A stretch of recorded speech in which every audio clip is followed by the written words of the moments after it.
اب میں بڑے ہی ادب و احترام سے ملتمس ہوں بارگاہ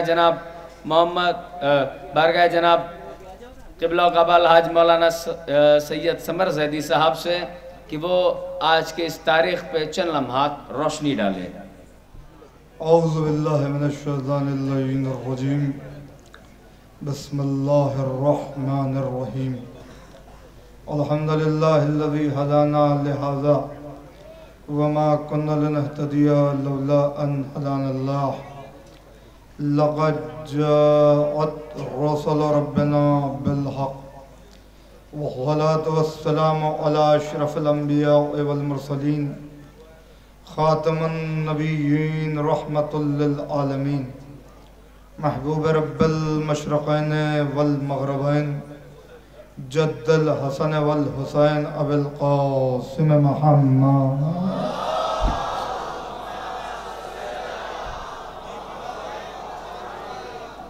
وعلى آل بیتہ الطیبین الطاہرین المعصومین المعلومین المنتخبین المنتجبین ولعنت اللہ علی اعدائهم اجمعین من لیلنا ھذا الی قیام یوم الدین۔ اما بعد فقد قال اللہ تبارک و تعالی فی محکم کتابہ المجید وفرقانہ الحمید وخطابہ الرشید وقولہ الحق۔ بسم اللہ الرحمن الرحیم، وَيَوْمَ نَبْعَثُ فِي كُلِّ أُمَّةٍ شَهِيدًا عَلَيْهِمْ مِنْ أَنفُسِهِمْ وَجَعْنَا بِكَ شَهِيدًا عَلَى هَؤُلَاءِ۔ ایک صلوات بھیجئے محمد والا۔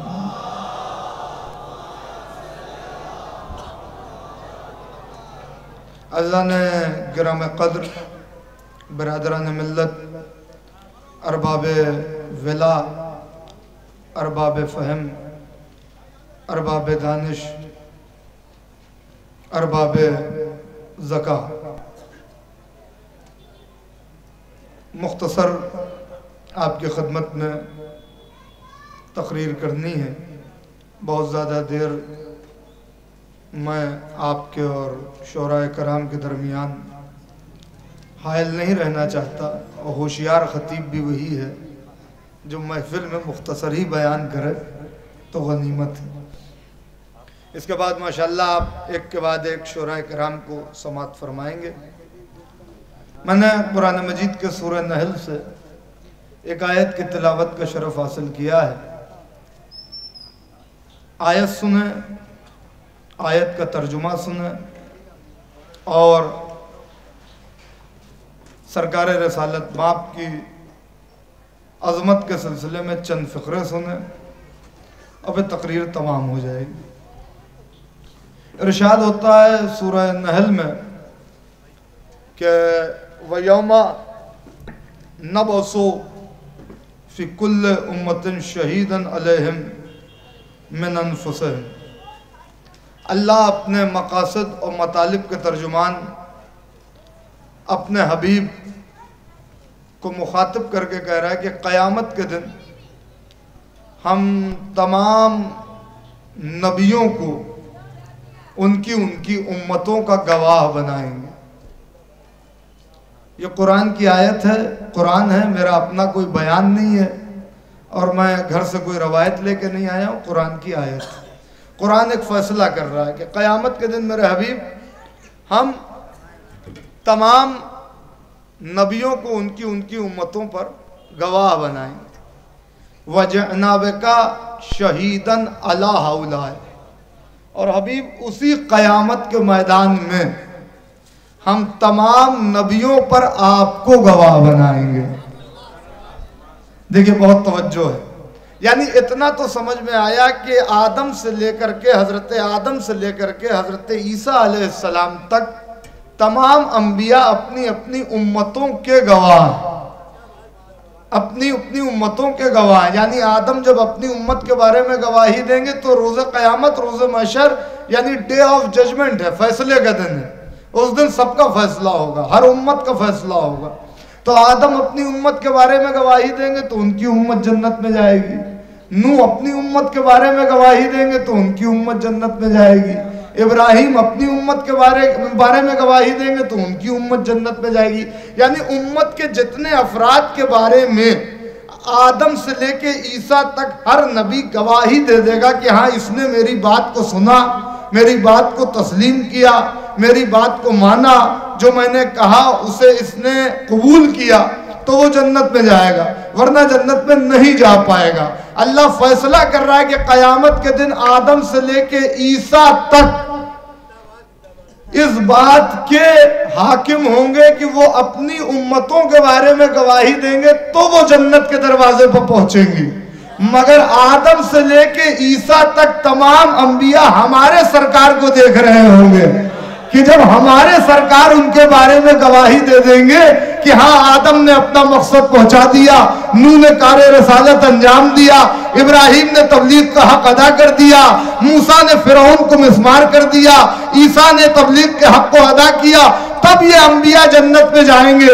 ذرا سوچئے، اسی لیے آدم سے لے کے عیسیٰ تک کسی نبی کو شافعِ محشر نہیں کہتے، مگر ہمارے سرکار کو محشر میں شفاعت کا سرتاج کہتے ہیں، شافعِ محشر کہتے ہیں، یعنی ہر نبی کی شفاعت بھی کریں گے۔ تو جو نبی ایسا ہو کہ آدم سے لے کر عیسیٰ تک، قرآن کی آیت ہے کہ آدم سے لے کر عیسیٰ تک جس کا مقابلہ نہ کر سکے، بلکہ جملہ بدل دوں کہ آدم سے لے کے عیسیٰ تک جس نبی کے برابر نہ ہو، تو چند لوگ اگر یہ کہیں کہ محمد ہمارے جیسے ہیں، ایک صلوات بھیج دے محمد و آل محمد پر۔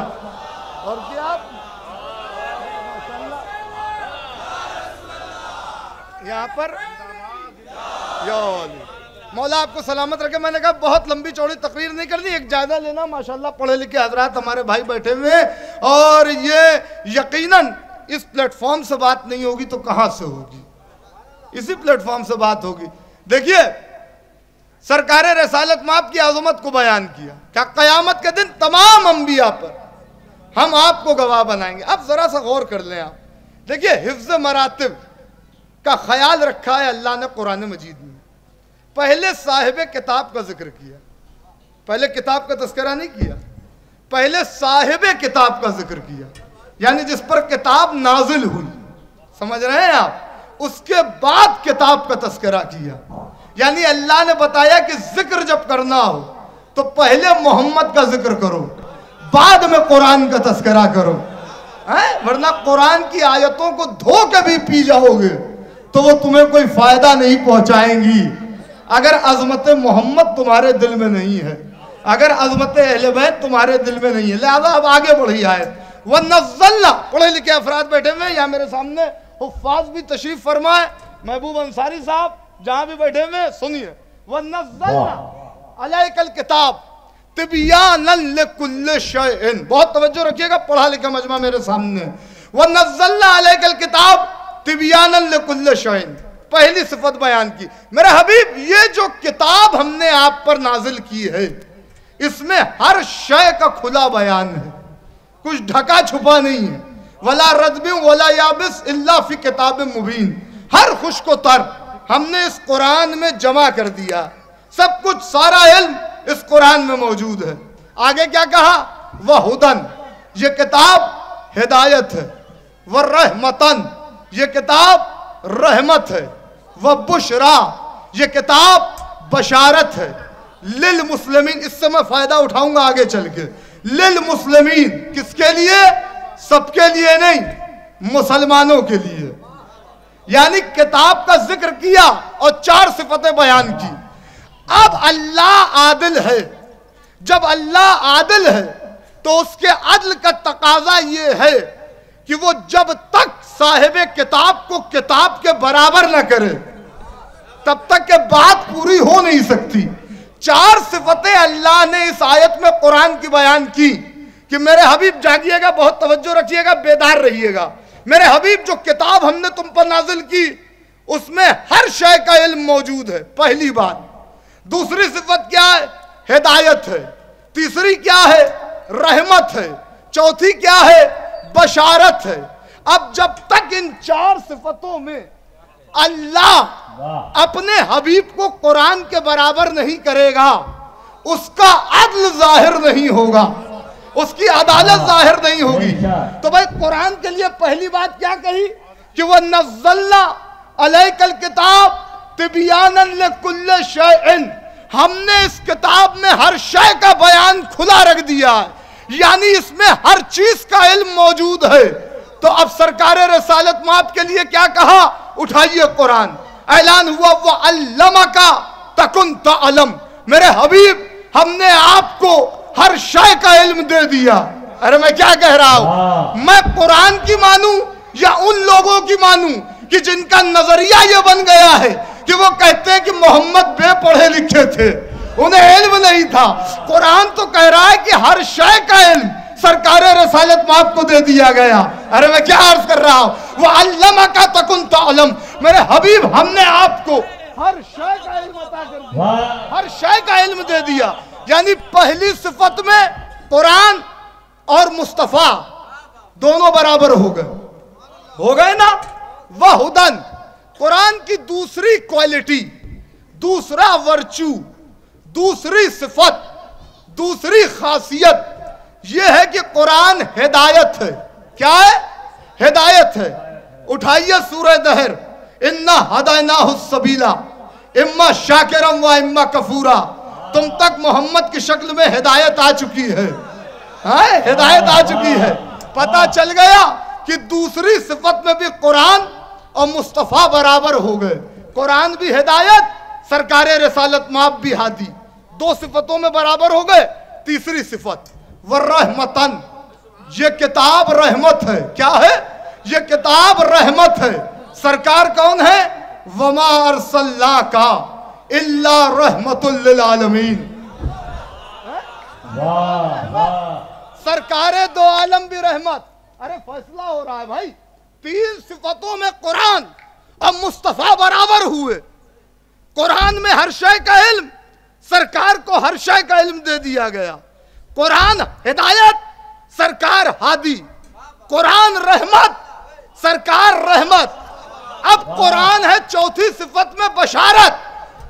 سورہ احزاب اٹھائیے، سورہ احزاب اعلان ہوتا ہے یا ایھا النبی انا ارسلناک شاہدا ومبشرا، میرے حبیب ہم نے آپ کو رسول بنایا، شاہد بھی بنایا، مبشر بھی بنایا۔ مبشر کے معنی کیا؟ بشارت دینے والا، جنت کی بشارت دینے والا، کوثر کی بشارت دینے والا، طوبہ کی بشارت دینے والا، سلسبیل کی بشارت دینے والا۔ ہو گئی بات، یعنی چار صفتوں میں اللہ نے قرآن کو اور سرکار رسالت مآب کو برابر کیا۔ پھر سنیں میرے نوجوان بھائی، پہلی صفت ہر شے کا علم قرآن میں، ہر شے کا علم سرکار رسالت مآب کو دیا۔ قرآن ہدایت، سرکار رسالت مآب ہادی۔ قرآن رحمت، سرکار رسالت مآب رحمت۔ قرآن جاگ جانا، قرآن بشارت، سرکار رسالت مآب بشارت دینے والے۔ چار صفتوں میں اللہ نے قرآن کو سرکار رسالت مآب کے برابر کر کے کچھ سمجھایا ہے کہ چیز ایک ہے، پہلو دو ہیں۔ پہلو دو ہیں، بہت توجہ، بہت توجہ۔ چیز ایک ہے، پہلو دو ہیں۔ یعنی میں کہنا کیا چاہ رہا ہوں کہ اگر علم الہی لفظوں میں ڈھلا تو قرآن بن گیا، اور جب یہی علم الہی پیکر بشری کے سانچے میں ڈھلا تو محمد کہلایا۔ نہیں، پھر جملہ کہہ رہا ہوں، قرآن اور محمد کی تینت، طہارت، نجابت، عظمت، جلالت، رحمت، بشارت میں اتنا اتحاد ہے کہ اگر محمد کتابوں میں ہوتے تو نام قرآن ہوتا، اور اگر قرآن انسانوں میں ہوتا تو نام محمد ہوتا۔